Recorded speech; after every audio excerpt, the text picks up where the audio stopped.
welcome everyone. I've got a really exciting conversation today where I get to talk to Angela, who is our menopause and mindset coach at ReechUs. And we're going to dig into her background and find out exactly why it is she does what she does and what it is she does. Angela, thank you so much for chatting to me. Thank you so much for having me. It's a pleasure to be here. So let's dig into the background of this, because everyone has a bit of an origin story, especially in the coaching world, about why they do what they do. And I'm really curious to find out a little bit more about your background and kind of what led up to this point of you helping women navigate menopause. Yeah, sure. Yeah, and you're absolutely right. Every coach has a story as to why they're doing what they're doing, and I'm no exception. So yeah, my story, I suppose I start with beginning of COVID. That's when I can pinpoint that I was starting to get some menopause symptoms. I did not know that at the time, but now looking back and knowing what I know now, that's where I can sort of pinpoint it to. And so I started getting symptoms, and literally in the March of lockdown. And so I was ignoring them. I didn't go to the doctors, and this went on and on and on. And it was obviously a very stressful period of time. And what we all do as human beings, but women especially do, is we just get on with everything and we put it down, whatever we're doing, to a bit of stress, maybe, whatever's going on in our life. And I had lots of that. We all did because of COVID, but I had lots of other stuff going on. I had a wedding that was being postponed through that time. I got diagnosed with endometriosis and went and had an operation, and lots going on.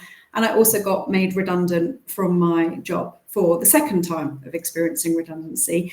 So huge amounts going on. But over that 2-year period, and it was 2 years that I went before I actually got any help, everything that was happening, it started with some physical symptoms.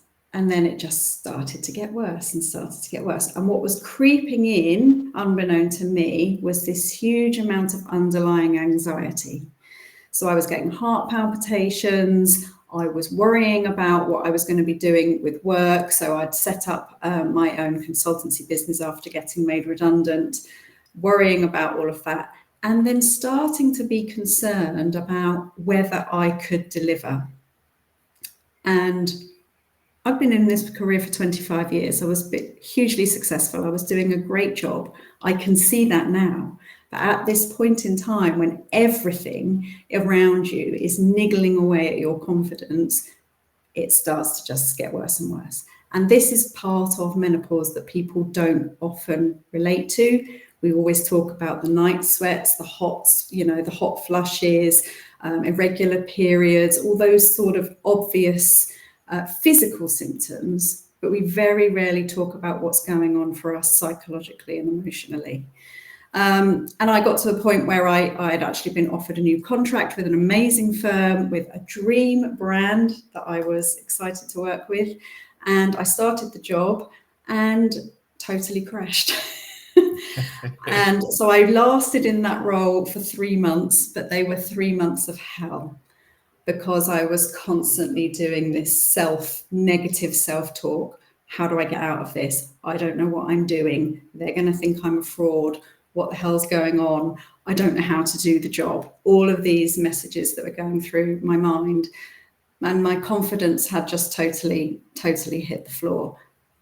But I hid it really well, and we're really good at doing that. I hid it. They had no idea that this is how I was feeling. And the stress that I was going through every day, winding myself up, that I couldn't do this job. I cried every day for 3 months. And in the end, I phoned the finance director, who was a wonderful man, I have to say, hugely supportive, had no idea what was going on.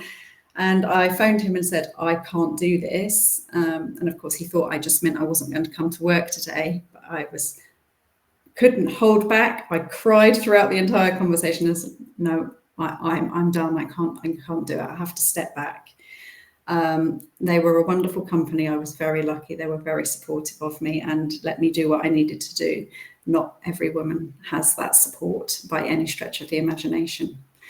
And so at that point, my lovely mum said, I'm pretty sure it's perimenopause, Angela. Get yourself to the GP, which I finally did. Interesting. Yeah, So luckily she for was the me, one that signposted you and said that this is possibly what you're experiencing. Very interesting. I'd never heard of the word. I'd never heard of the word perimenopause. I thought menopause was something that happened to you when you were in your 50s, that your periods would stop and you might get some hot flushes. That is all I knew, or I thought I knew at the time. And so perimenopause was like, I don't even know what this word is you're saying to me. And also, well, I've got a sister who's 3 years older than me, showing no signs whatsoever.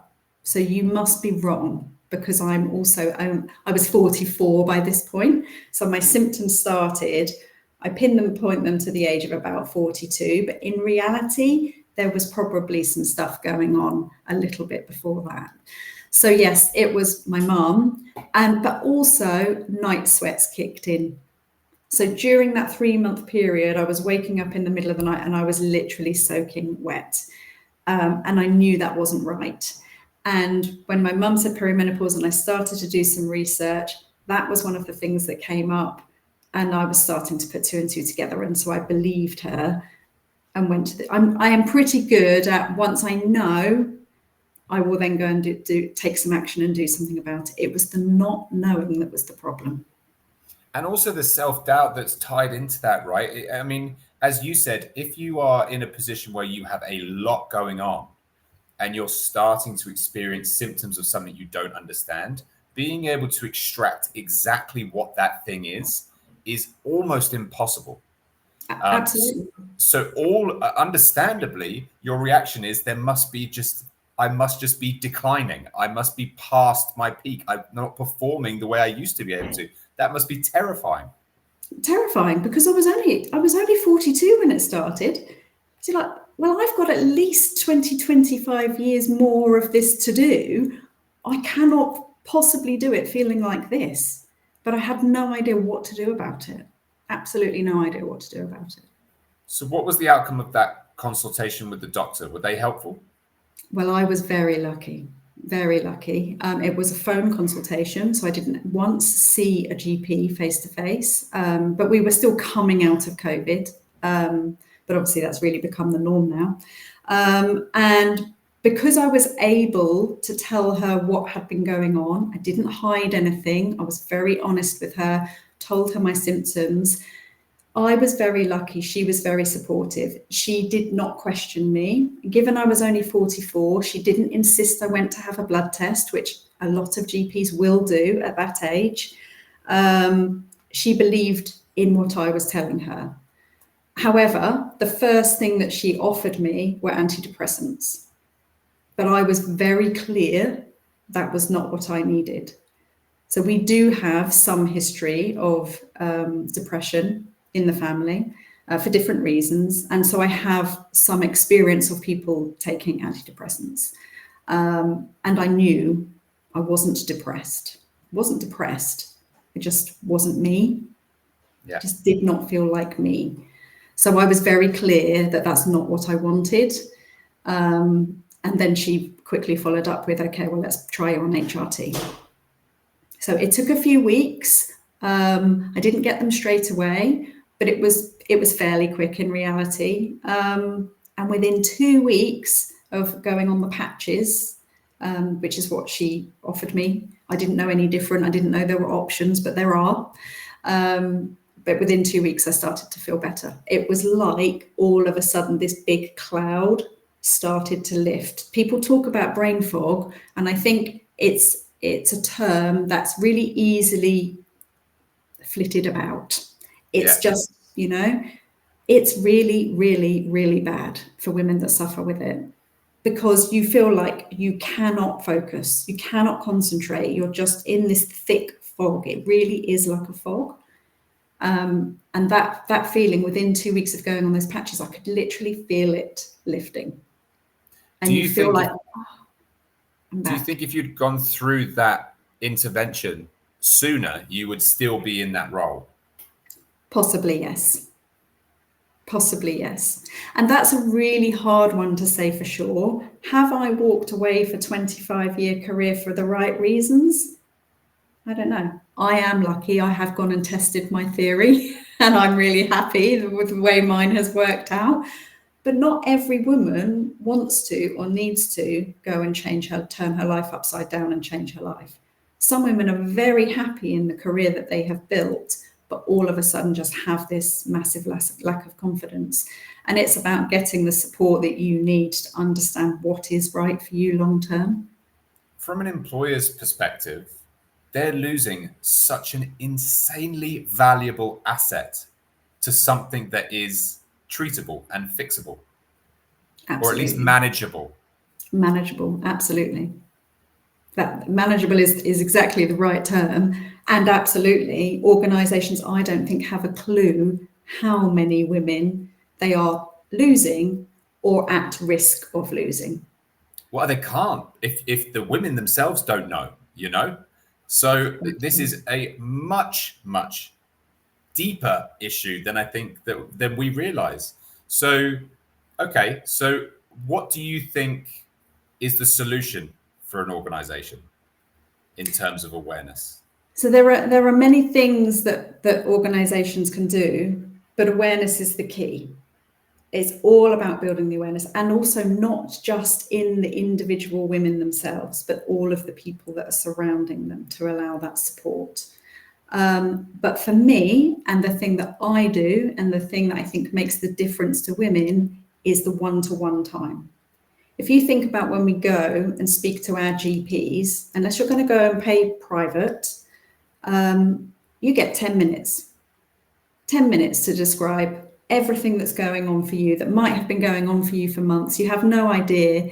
And then you're relying on that GP to know what to do about it for you. We just assume that our GPs are experts in everything.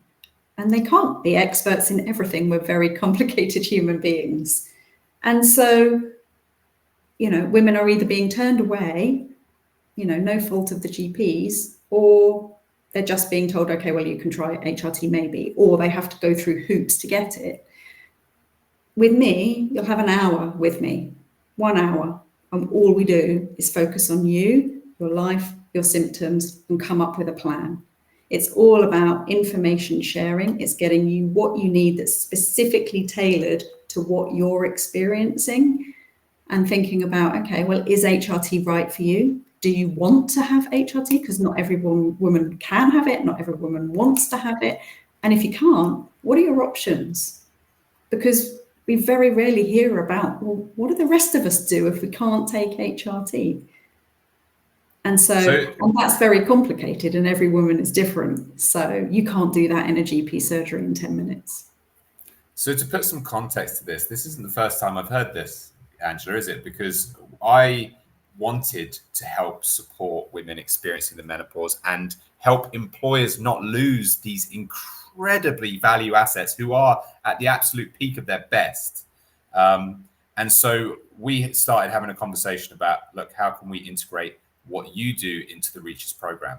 And I listened to your story and I listened to what you offer, and it aligns with our approach at ReechUs, which is that every person is different, and every person needs to be, every person going through something, that thing needs to be approached with nuance and context. And the only way to do that is to get them in front of a human being.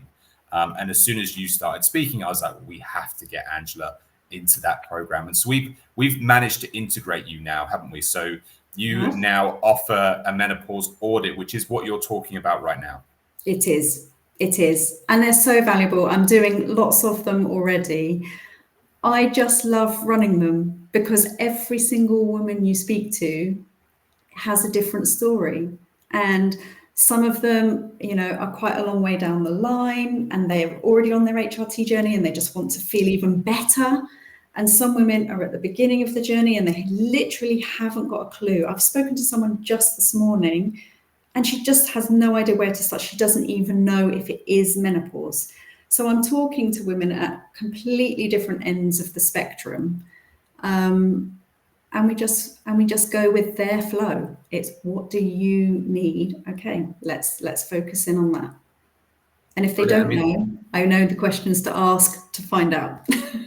Exactly. And I think that's the ultimate thing, isn't it? It's looking at a very busy person's life and looking at what they have there, what their stresses are, what could be affecting them and changing the way or affecting the way they're feeling, and trying to extract a narrative. And if that narrative is menopause, and the only way, as we've said, to do that is a one-to-one consultation. As you said, with a GP, it almost certainly is not the most appropriate route.